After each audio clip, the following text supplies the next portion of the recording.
بسم اللہ الرحمن الرحیم۔ امام علی علیہ السلام کے اقوال۔ جب کوئی مومن اپنے کسی بھائی کا شکوہ کرے تو یہ اسے جدائی کا سبب ہوگا۔ جس نے لالچ کو اپنا شعار بنایا اس نے اپنے کو شرمندہ کیا، اور جس نے اپنی پریشان حالی کا اظہار کیا وہ ذلت پر آمادہ ہو گیا، اور جس نے اپنی زبان کو قابو میں نہ رکھا اس نے خود اپنی بے عزتی کا سامان کر لیا۔ خداوند عالم نے جاہلوں سے اس وقت تک سیکھنے کا عہد نہیں لیا جب تک جاننے والوں سے یہ عہد نہیں لیا کہ وہ سکھانے میں دریغ نہ کریں۔ سب سے بھاری گناہ وہ ہے جسے مرتکب ہونے والا معمولی سمجھے۔ عدل کی روش پر چلو، بے راہ روی اور ظلم سے کنارہ کشی کرو، کیونکہ بے راہ روی کا نتیجہ یہ ہوگا کہ انہیں گھر بار چھوڑنا پڑے گا، اور ظلم انہیں تلوار اٹھانے کی دعوت دے گا۔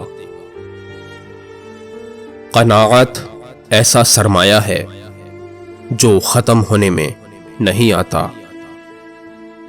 وہ مجاہد جو خدا کی راہ میں شہید ہو اس شخص سے زیادہ اجر کا مستحق نہیں ہے جو قدرت اور اختیار رکھتے ہوئے پاک دامن رہے۔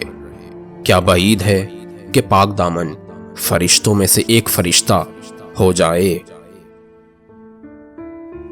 حکمت کی بات سے خاموشی اختیار کرنا کوئی خوبی نہیں، جس طرح جہالت کے ساتھ بات کرنے میں کوئی بھلائی نہیں۔ توحید یہ ہے کہ اسے اپنے وہم و تصور کا پابند نہ بناؤ، اور عدل یہ ہے کہ اس پر الزامات نہ لگاؤ۔ میرے بارے میں دو قسم کے لوگ ہلاکت میں مبتلا ہوں گے، ایک محبت میں حد سے بڑھ جانے والا اور دوسرا جھوٹ اور افتراء باندھنے والا۔ لوگوں کے امور کا ایک حاکم و فرمانرواں ذمہ دار ہوا جو سیدھے راستے پر چلا اور دوسروں کو اس راہ پر لگایا یہاں تک کہ دین نے اپنا سینہ ٹیک دیا۔ آنکھ عقب کے لیے تسمہ ہے۔ دنیا ایک دوسری منزل کے لیے پیدا کی گئی ہے، نہ اپنے بقا اور دوام کے لیے۔ بہت سے لوگ اس وجہ سے فتنہ میں مبتلا ہو جاتے ہیں کہ ان کے بارے میں اچھے خیالات کا اظہار کیا جاتا ہے۔ کمزور کا یہی زور چلتا ہے کہ وہ پیٹھ پیچھے برائی کرے۔ بردباری اور صبر دونوں کا ہمیشہ ہمیشہ کا ساتھ ہے، اور یہ دونوں بلند ہمتی کا نتیجہ ہیں۔ تقدیر ٹھہرائے ہوئے اندازے پر غالب آ جاتی ہے، یہاں تک کہ چارہ سازی ہی تباہی اور آفت بن جاتی ہے۔ ایمان کی علامت یہ ہے کہ جہاں تمہارے لیے سچائی باعث نقصان ہو اسے جھوٹ پر ترجیح دو، خواہ وہ تمہارے فائدے کا باعث ہو رہا ہو، اور تمہاری باتیں تمہارے عمل سے زیادہ نہ ہوں، اور دوسرے کے متعلق بات کرنے میں اللہ کا خوف کرتے رہو۔ دو ایسے خواہش مند ہیں جو سیر نہیں ہوتے، طالب علم اور طلبگار دنیا۔ کیا کوئی جواں مرد ہے جو اس چبائے ہوئے لقمے یعنی دنیا کو اس کے اہل کے لیے چھوڑ دے؟ تمہارے نفسوں کی قیمت صرف جنت ہے، لہذا جنت کے علاوہ اور کسی قیمت پر انہیں نہ بیچو۔ فرزند آدم کو فخر و مباحات سے کیا ربط، جبکہ اس کی ابتدا نطفہ اور انتہا مردار ہے۔ وہ نہ اپنے لیے روزی کا سامان کر سکتا ہے، نہ موت کو اپنے سے ہٹا سکتا ہے۔ اصل فقر و غنا قیامت میں اللہ کے سامنے پیش ہونے کے بعد ہوگا۔ جو تمہاری طرف جھکے اس سے بے اعتنائی برتنا اپنے حظ و نصیب میں خسارہ کرنا ہے، اور جو تم سے بے رخی اختیار کرے اس کی طرف جھکنا نفس کی ذلت ہے۔ جس کی نظر میں خود اپنے نفس کی عزت ہوگی وہ اپنی نفسانی خواہشوں کو بے وقت سمجھے گا۔ جو شخص ذرا سی مصیبت کو بڑی اہمیت دیتا ہے، اللہ اسے بڑی مصیبتوں میں مبتلا کر دیتا ہے۔ جو شخص احکام فقہ کے جانے بغیر تجارت کرے گا وہ ربا میں مبتلا ہو جائے گا۔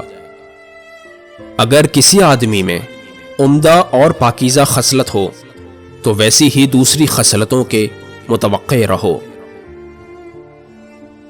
وہ تھوڑا سا عمل جس میں ہمیشگی ہو اس زیادہ سے بہتر ہے جو دل تنگی کا باعث ہو۔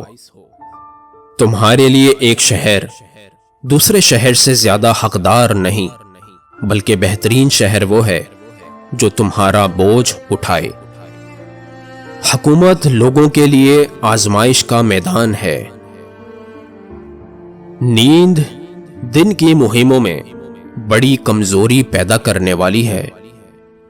جو چیز تمہارے ہاتھ سے جاتی رہے اس پر رنج نہ کرو، اور جو چیز خدا تمہیں دے اس پر اتراؤ نہیں۔ لہذا جو شخص جانے والی چیز پر افسوس نہیں کرتا اور آنے والی چیز پر اتراتا نہیں، اس نے زہد کو دونوں سمتوں سے سمیٹ لیا۔ لوگ جس چیز کو نہیں جانتے اس کے دشمن ہو جاتے ہیں۔ عدل تمام امور کو ان کے موقع و محل پر رکھتا ہے، اور سخاوت ان کو ان کی حدوں سے باہر کر دیتی ہے۔ عدل سب کی نگہداشت کرنے والا ہے، اور سخاوت اسی سے مخصوص ہوگی جسے دیا جائے۔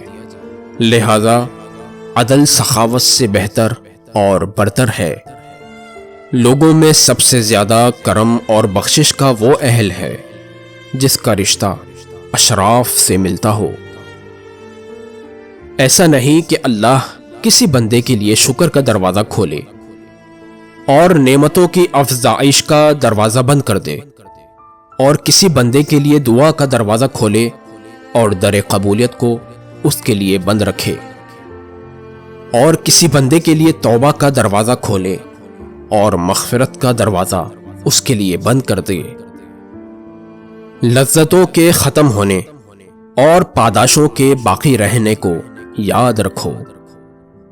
عید صرف اس کے لیے ہے جس کے روزوں کو اللہ نے قبول کیا ہو اور اس کے قیام یعنی نمازوں کو قدر کی نگاہ سے دیکھا ہو، اور ہر وہ دن کہ جس میں اللہ کی معصیت نہ کی جائے عید کا دن ہے۔ جو شخص اپنی حاجت کا گلہ کسی مرد مومن سے کرتا ہے گویا اس نے اللہ کے سامنے اپنی شکایت پیش کی، اور جو کافر کے سامنے گلہ کرتا ہے گویا اس نے اپنے اللہ کی شکایت کی۔ کسی بندے کے لیے مناسب نہیں کہ وہ دو چیزوں پر بھروسہ کرے، ایک صحت اور دوسرے دولت، کیونکہ ابھی تم کسی کو تندرست دیکھ رہے تھے کہ وہ دیکھتے ہی دیکھتے بیمار پڑ جاتا ہے، اور ابھی تم اسے دولت مند دیکھ رہے تھے کہ فقیر و نادار ہو جاتا ہے۔